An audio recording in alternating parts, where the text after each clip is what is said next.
Hello, my name is Gary Burchfield. They also call me Gary the Carpenter. I am in the process of writing a memoir called 5 feet 11 3/4 deep.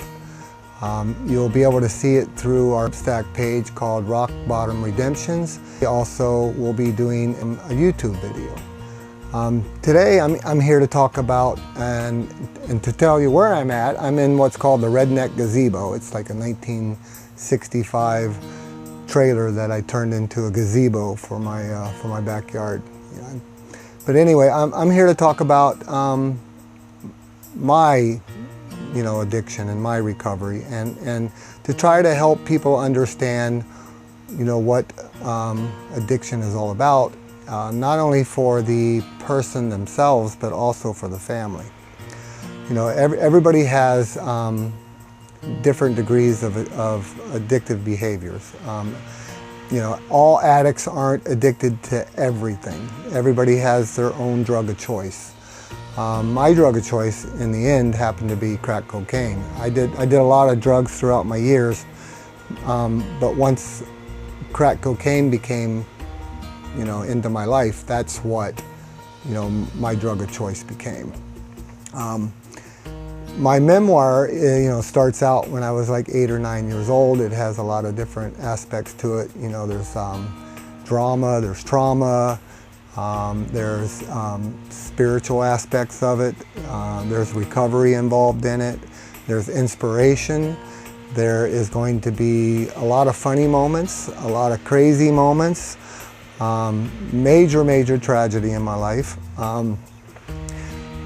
So I'm trying to put my book out there not only to help me but to help other people, and to tell my story. I think my story is interesting. So I've been clean and sober since December the 12th, 1992. I've been trying to quit since probably, early 80s. Once I got into Key West and I found cocaine in Key West. It was the cocaine capital of the world along with Miami. Cocaine became my drug of choice. It didn't start out as full-blown addiction. There was different degrees. It was kind of built up throughout my life.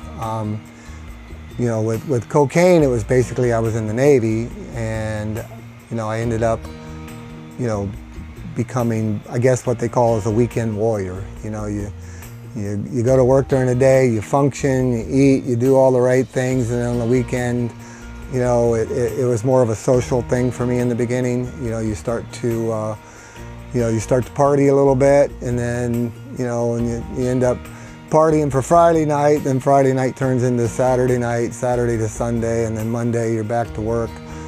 Trying to recover from a pretty rough weekend.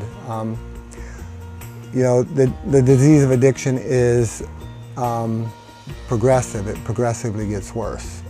But in the end, once you start the recovery progress, the recovery is also progression. It progressively gets better. For me, it got really bad. Everybody has their own drug of choice. Everybody has their own bottom. Not everybody that picks up a drug becomes addicted to it. Sometimes it's a combination of what you go through in life, and the stresses and the dramas and the traumas in your life. Sometimes it's just about putting that chemical into your system for a long period of time, and then your body gets used to it. And when you try to take that away, mixed in with all the emotional damage and the physical damage, it becomes harder and harder to stop. Eventually I started getting in trouble. I started getting arrested. Probably, I think the first time was, purchase of cocaine. And then, I didn't quite get into trouble at that point, at that time, but the first time I ever went to prison was for possession of cocaine. Every time I went in front of the judge, I basically said, hey, I've got a drug problem, I need help, can you please, maybe recommend drug rehab in prison. But the problem with that situation is that, prison there's a long list, there's a long line, and prison is not always the fix for what you're going through.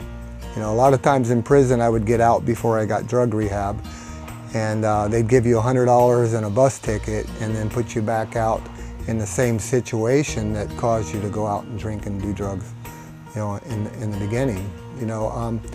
I mean, the first time basically they give you probation, of course, and then in that probation they put, regulations on you. Basically, they say that you have to go to meetings, you got to report to your probation officer. And going to meetings, when you don't make it your choice, is kind of difficult because you don't really want to put 100% into it. I'm not saying that it doesn't help you, because eventually some of the stuff you hear and some of the stuff you learn, sticks with you, and then one day down the road, you'll get an epiphany and you'll say, oh, that's what they were talking about. There's no willpower cure to the disease of addiction. There's no, you can't just, snap your fingers and you stop using. Not when you're an addict, So it was a progression for me, and a lot of people have it's called a bottom. You have to hit your bottom before you finally make a change, and some people don't even hit that bottom. Some people's bottoms is 6 feet under, and that's why my memoir and my book is called 5 feet 11 3/4 deep, because I was always a 1/4 inch away from being 6 feet under many times in my life. You'll be able to read that in the upcoming book. So, I ended up going to prison 4 times, and nothing violent. It was mostly for possession of drugs, or purchase of drugs, or selling drugs, or violation of probation, got on house arrest, violation of house arrest. I actually got sentenced to a long-term treatment facility once, and while waiting for the bed, I decided they sent me up to a place called Camila's house in Miami, and obviously I wasn't ready, and after about 2 days waiting for the treatment program, I took off. Of course, violated my probation and eventually got arrested and went back to jail. My bottom was a spiritual one, and I finally had to make a choice. What was I willing to do to keep from going back out there and living that life again? And I know this is difficult for families, to understand if they're not an addict, and to understand what their child or what their family member is going through. There's not a lot you can do to help them. Pray for them, love them until they learn how to love themselves. The more you try to help them, like feeding them or paying their rent or whatever, you're basically enabling them, and you're slowing down the process of their bottom. They're slowing down the process of the choices that they make. And again, sometimes you end up losing that family member, and I've had to deal with that because I had a brother that passed away at 45. And I had already been clean and sober, quite a few years prior to him, passing away, and you're torn between, helping somebody that you love and giving them that tough love, and there's a fine line to it, and I don't know where that line stops and starts. I look back and I think I wish I could have helped my brother more. Maybe he'd still be alive.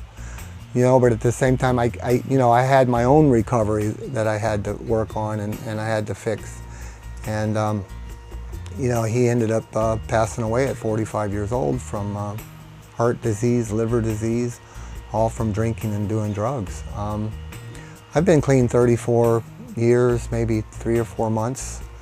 I call that day December 12, 1992, my rebirth, my birthday. You know, for me, I did hit my bottom, you know, and then when I finally let go of my willpower and gave my will to a higher power, and surrendered my will and was willing to do anything and everything to keep from living that life again, you know, things started changing for me. And all those times that I went back and forth into NA and AA, you know, it wasn't a waste of time. The problem was it wasn't my choice, you know. And when you make choices, you know, for yourself, you either choose to or you choose not to.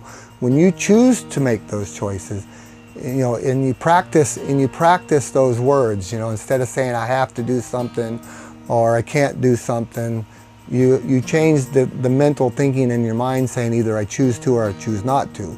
And then you decide whether or not you want to deal with the consequences, because there's usually consequences when you're choosing not to. So when I finally made it the choice to do whatever it took, that's when things started changing for me. And that all that time that I put into NA and AA, it wasn't a waste of time. It was just these steps that took me to a place where, you know, it became easier for me. You know, yeah, when I first got clean and sober, I was still a wreck. I mean, if I broke my shoelaces, I'd want to cry or get high. You know, luckily I had this strong desire to finally want to get clean and sober. You know, I have a lot of friends that aren't with me today because they couldn't hit that bottom, or their bottom was, you know, 6 feet under. You know, I had, you know, people that have been in recovery, they got clean and sober for a long period of time, and then they went out and used, and then they couldn't handle the embarrassment of it, and, you know, and they killed themselves. You know, it's hard. It's hard for an addict. It's not an easy thing. You know, it's you know, there's a lot of emotions involved. There's a lot of shame involved. There's a lot of guilt. You know, and you have to be able to balance that physical recovery with the emotional recovery, with also, I hate to say being brainwashed, but kind of you have to reprogram your way of thinking, you know, and sometimes you fail and you make mistakes, you know. Yeah, and I know it's difficult for you as a parent to see your child out there suffering, but the hard part about it is, you know, you have a choice. You can, you know, you can continue their suffering by enabling them, or you can try to not enable them anymore and let them go through the process. But also you got to let them know you love them. You know, it's you know, you can't sit there and attack them. You know, you can't sit there and try to tell them, you know, what to do and how to do it, because you're not going through it, and you don't see and you don't feel what they're going through. You know, I'm truly blessed to be standing here today, you know, having this conversation with you. You know, my book isn't all about recovery, but you know, I'm not here today if it wasn't for that recovery. We're going to be doing, you know, quite a few of these podcasts and on Substack and Rock Bottom Redemptions, you know, in the proceeding up to the point where we release the book. We're also going to be doing things after. So what I ask you to do is I ask you to go on Rock Bottom Redemptions and find and subscribe for free. You'll be able to subscribe for free, you know, to the page, and then 2 or 3 times a week you might see a little excerpt from the story, you might see a little video. You know, I recommend that you share that with your friends and family that are going through these problems. I recommend that if you're an addict, you share it, you know, you read it. I know that's difficult for somebody that's going through full-blown, you know, but every once in a while there's a spot in their life where they're trying to get clean and sober. Maybe you share this with them, and hopefully you share the book with them, and just keep loving them until they can learn how to love themselves. So thank you for taking your time today. And if you're an addict watching, please reach out to me. You know, my goal in life is to give back, you know, what I've been given so freely. And that's how I stay clean and sober, you know, and that's how I make amends for the things that I did in my life. So thank you, and then, you know, please stay tuned for more to come.